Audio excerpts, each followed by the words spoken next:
Kalingan. Serbisyong totoo lang.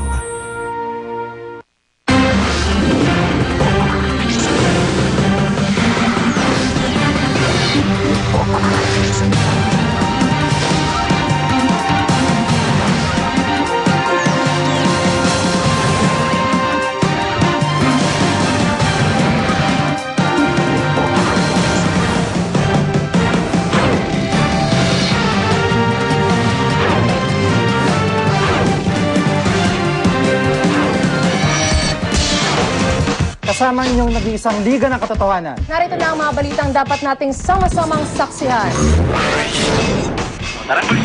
Ilang oras bago magpalit ang taon, hindi bababa sa 30 tindahan ng paputok sa Muñoz, Nueva Ecija, natupok ng sumabog ang mga panindang paputok.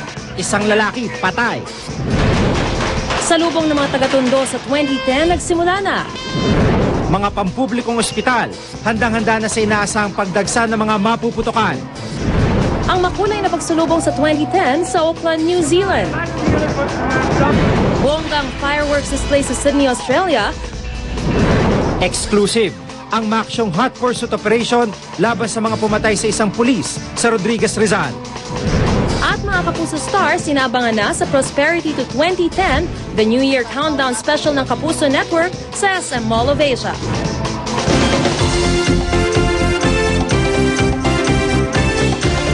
Ilang oras bago magpalit ang taon, disgrasyang inabot ng mga tindahan ng paputok sa Muñoz, Nueva Ecija. Isang patay habang marami ang nasaktan sa mabilis na pagkalat ng apoy. Sa may 30 tindahan ng paputok doon, narito ang report.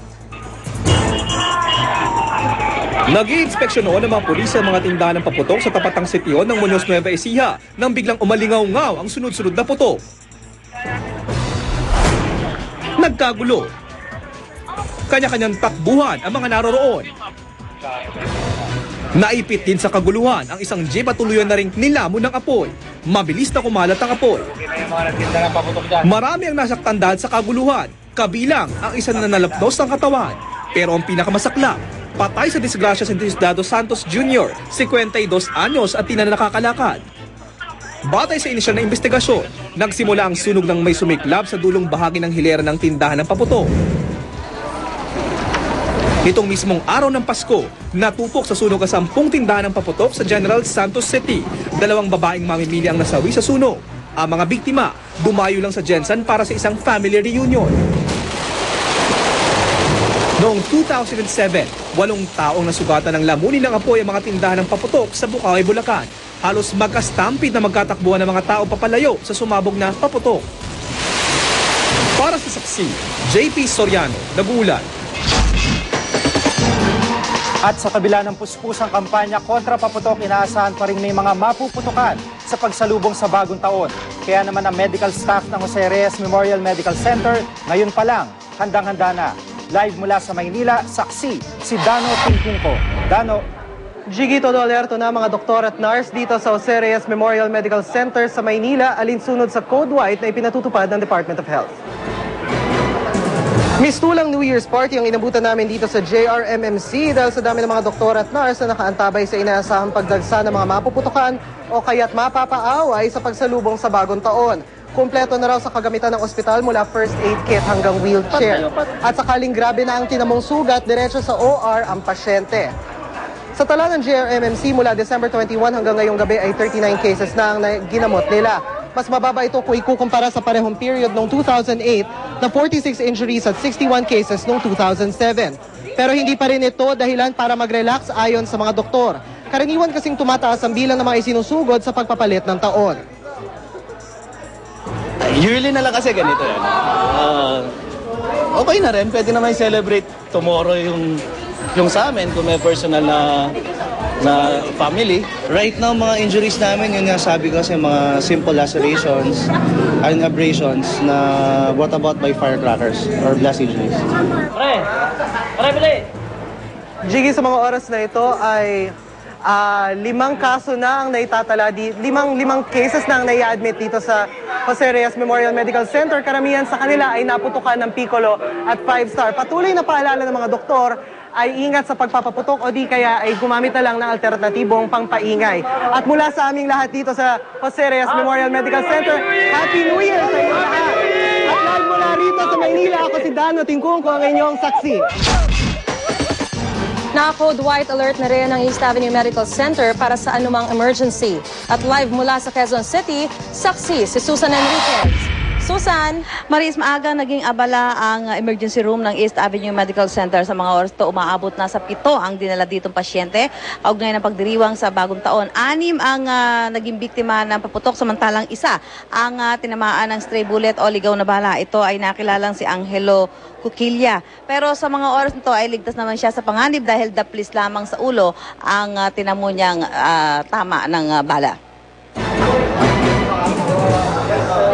Isa ang East Avenue Medical Center sa pinuntahan ni Health Secretary Francisco Duque III ngayong araw na ito. Gustong matiyak ni Secretary Duque na handa ang lahat para sa mga biktima ng paputok. Sabi nga ni Duque, libre ang gamot at doktor kapag dinala sa East Avenue Medical Center. Sabay biro na libre din ang putol kapag naputukan.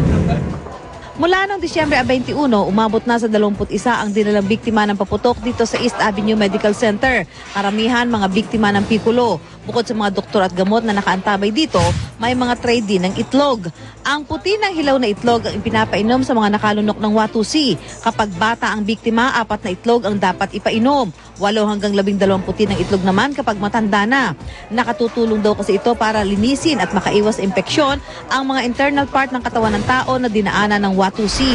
Ayon kay Dr. Emmanuel Bueno, kumpara nung 1 taon, hindi gaanong malala ang tinamong pinsala ng mga dinalang biktima ng paputok. Kaya patuloy ang paalala nila sa publiko na huwag nang gumamit ng paputok sa pagsalubong sa bagong taon. Huwag magpaputok. Yun lang. Huwag magpaputok.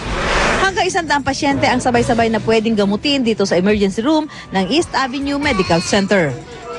Halos lahat naman ng mga dinalang biktima ng paputok dito sa East Avenue Medical Center ay agad pinapauwi matapos sa lapatan ng Pangunang Lunas. Ibig sabihin daw ay hindi naman matindi ang tinamo nilang pinsala sa kanilang katawan.